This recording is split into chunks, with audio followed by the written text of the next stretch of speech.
Okay, hello everybody again. So in this video, I'm going to explain the difference between microeconomics and macroeconomics. Don't forget that, so we are focusing in this course mainly on macroeconomics. So let's see the difference between microeconomics and macroeconomics.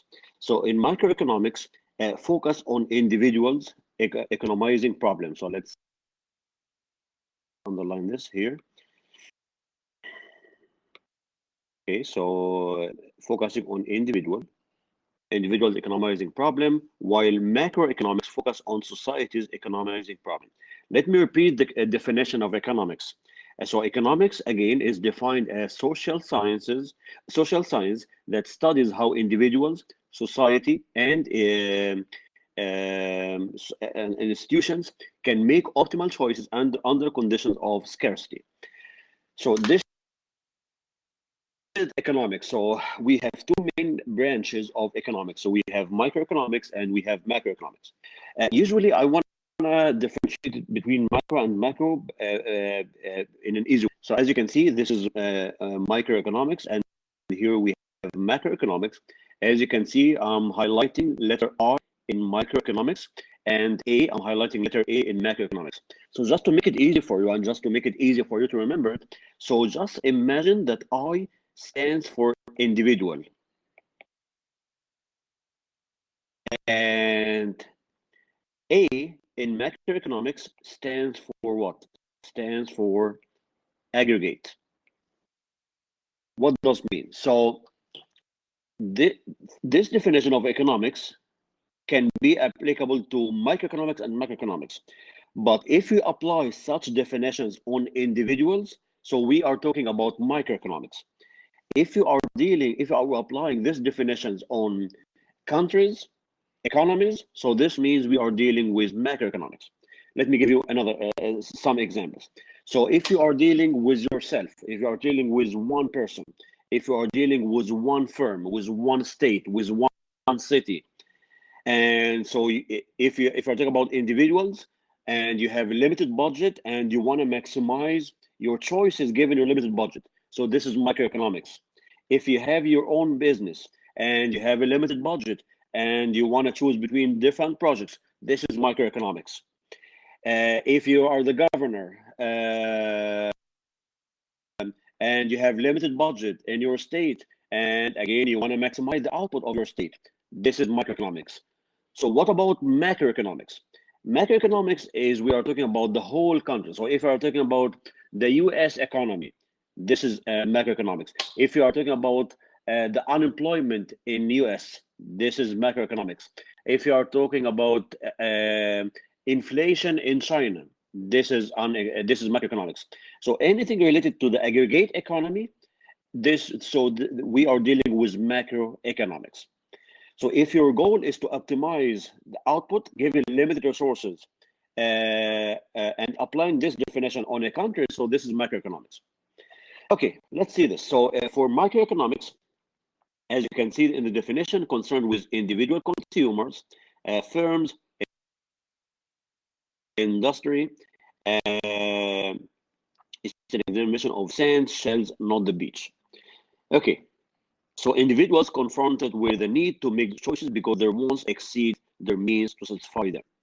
Limited income and unlimited wants. Usually, I like to simplify the definitions of economics in these two words. So unlimited wants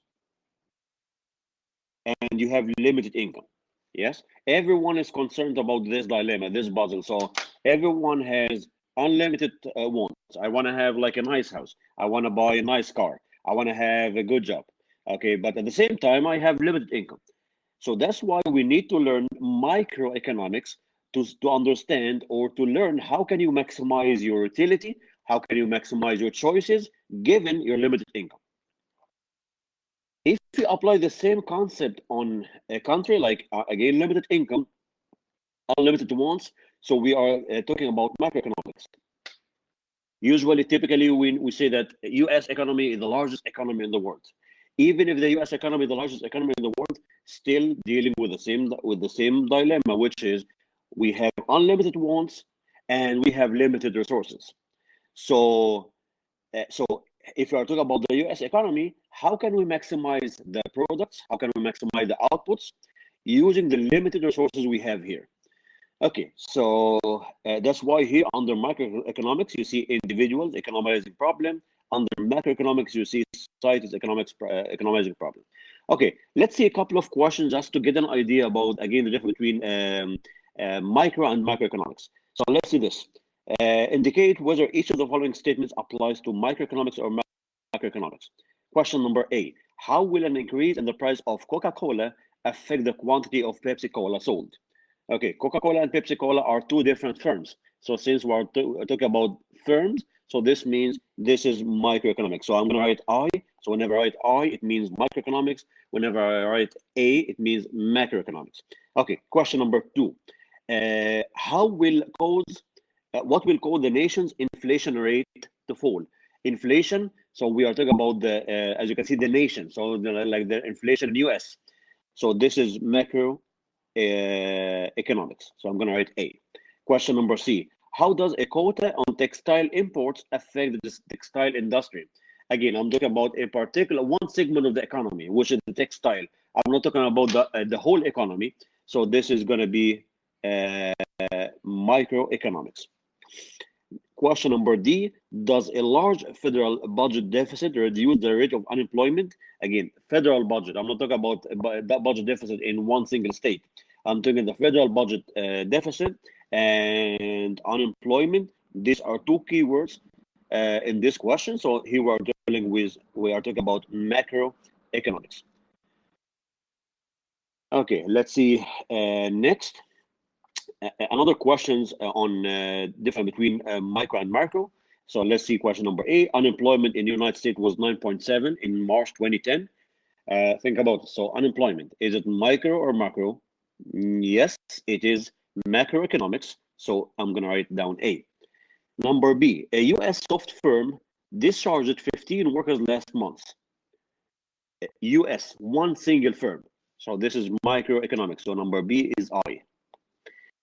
Number C, unexpected freeze in Florida reduced the crop and caused the price of orange to rise. I'm talking about one single state, so this is microeconomics. Number D, U.S. output adjusted for inflation declined by 2.5% in 2009. So U.S. output, so this is macroeconomics. A. E. Last week, Wells Fargo Bank, even without continuing the question, as long as I'm talking about one bank, so this means E is microeconomics. The last question is the consumer price index rose by 2.7%. Consumer, I'm going to explain the consumer price index in later videos, but this is a measurement of inflation. So inflation is always macroeconomics.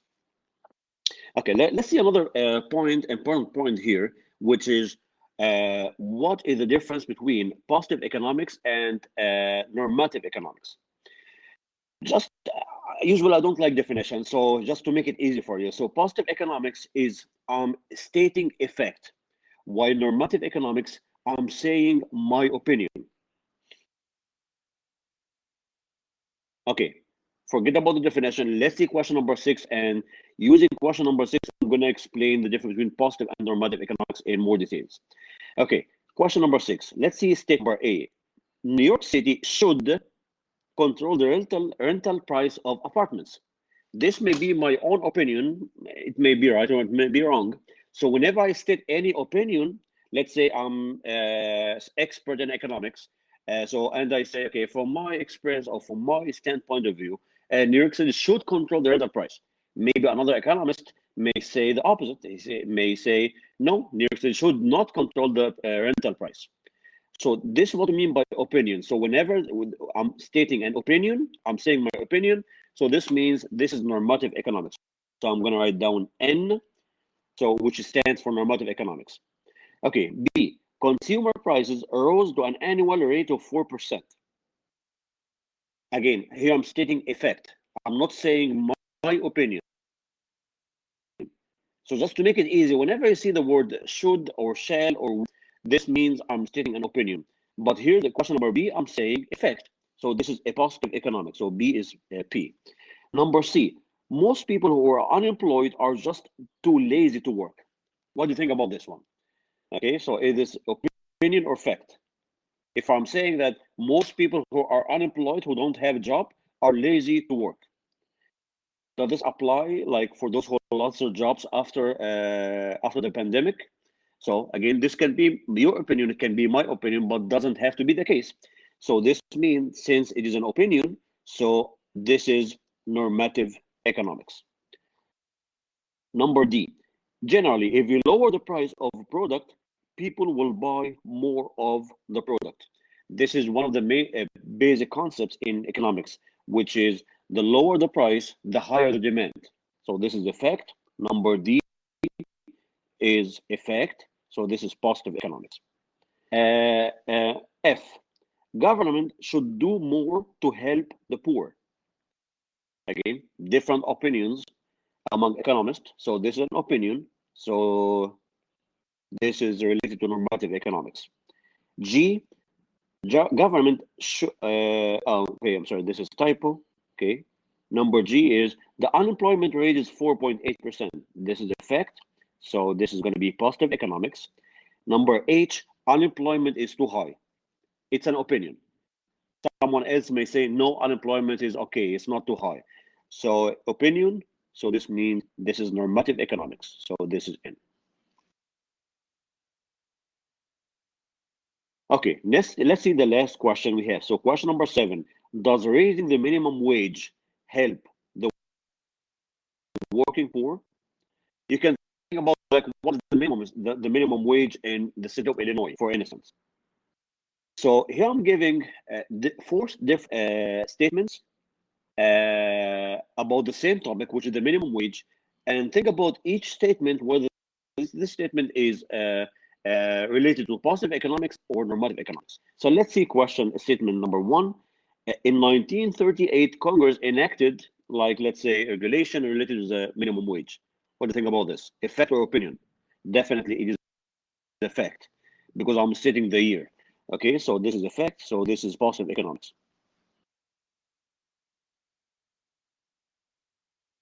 Okay, number B. Today, a minimum wage worker earns a low annual income. Okay, what about this?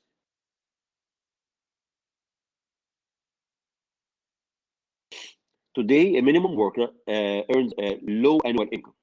And compare this to number C, only a small percentage are full-time workers below the poverty line. Okay, so this is normative and this is positive. That is the last one. They say it's just right that a worker who works full-time should live in poverty.